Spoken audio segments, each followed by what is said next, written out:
Eles estão de volta, como tem sido nas últimas semanas. Bianca Lima e Pedro Figueiredo estão nos guiando neste complexo sistema tributário e chegam aqui hoje para mostrar mais um dos desafios do governo para colocar a reforma em prática. Vamos lá, gente. Muito boa noite aos dois. E o principal problema é equilibrar ganhos e perdas entre os setores.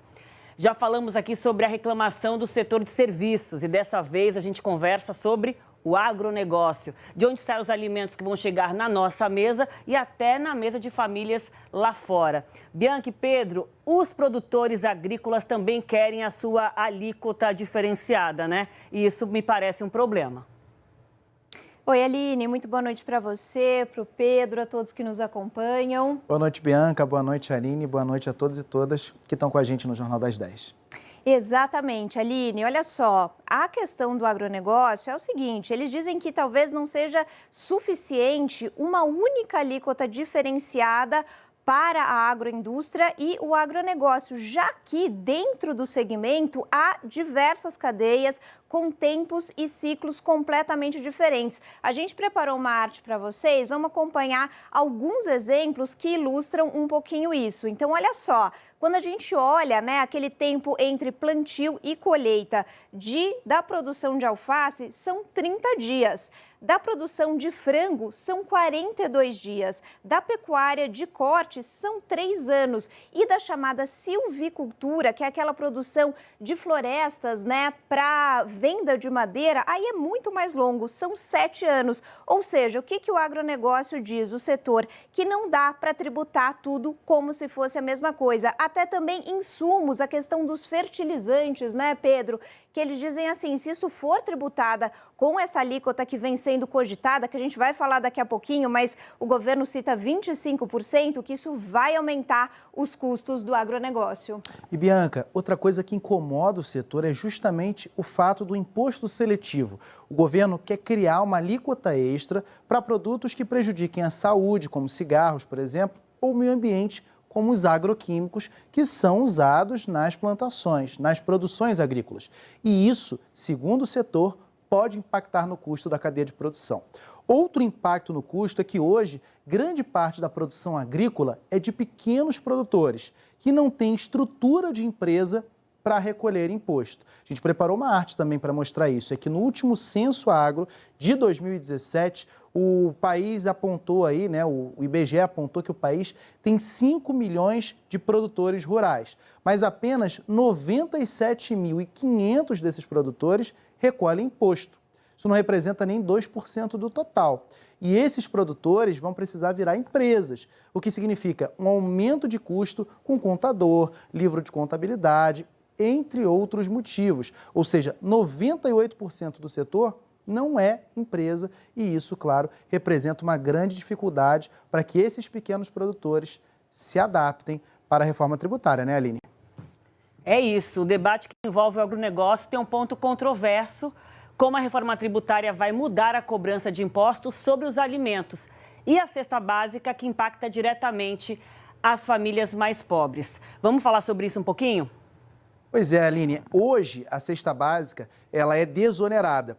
Ou seja, não paga tributos como PIS, COFINS e ICMS, que é o imposto estadual. Isso é uma medida para preservar as famílias mais pobres, para que os itens mais importantes ali da alimentação, o arroz, o feijão, alguns legumes, né, também alguns produtos ali, custem mais barato. Hoje, por exemplo, a gente preparou aqui uma ilustração que é um exemplo. O preço de 1 quilo de arroz, R$ 7,00.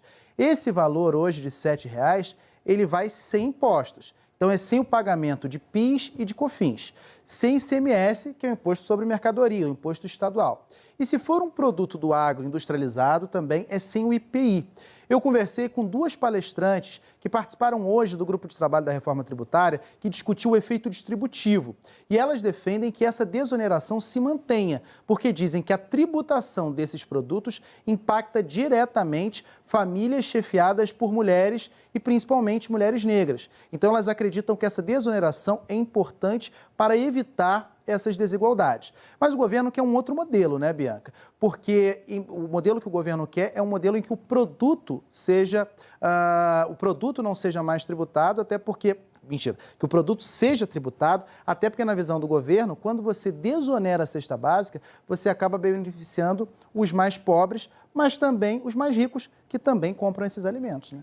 Exato, e aí a lógica é bem simples, viu, Aline e assinantes? Quando a gente vai a um supermercado, né, independentemente da renda, tanto aqueles que têm uma renda mais alta quanto os que têm uma renda mais baixa acabam se beneficiando desse produto com isenção. Então, o que diz e bate muito ali no ponto o Bernard Api, que é o secretário extraordinário da reforma tributária lá no Ministério da Fazenda, ele diz o seguinte: seria muito mais efetivo desonerar as famílias do que desonerar os produtos, porque dessa forma a gente faria um incentivo muito mais focalizado. Então vamos aqui que a gente também preparou uma outra arte de como que ficaria essa reoneração da cesta básica. Então esse quilo de arroz ali de R$ 7,00 passaria a ter a incidência do IVA, que é o Imposto sobre Valor Agregado, que é aquela unificação, né, do PIS e da COFINS, que são impostos federais, também o IPI, que é federal, o ICMS estadual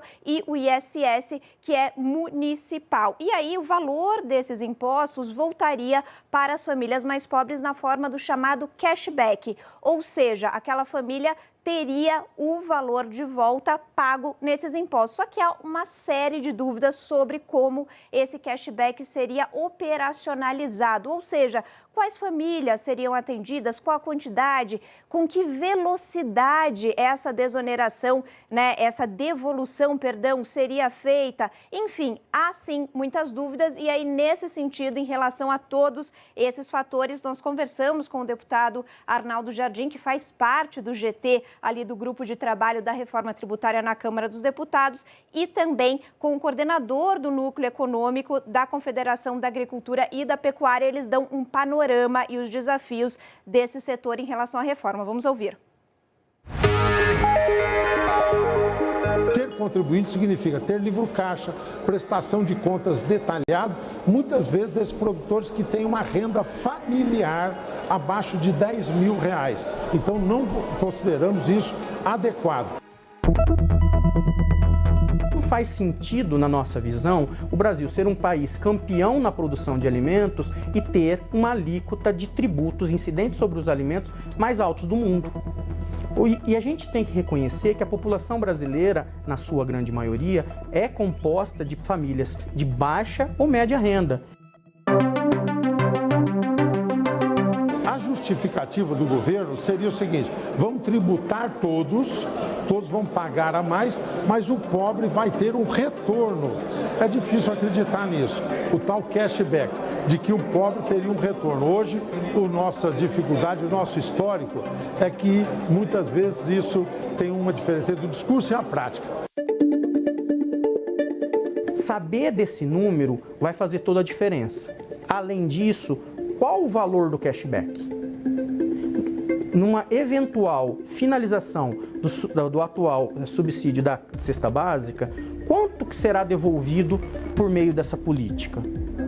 Será um cashback de R$ 25,00 por família ou por pessoa? Além de não sabermos o número do público, o valor estimado, a gente não sabe quais serão os critérios técnicos. Esse cashback vai ser descontado na boca do caixa do supermercado ao essa família mais carente adquirir essa população? Não está claro, não está respondido.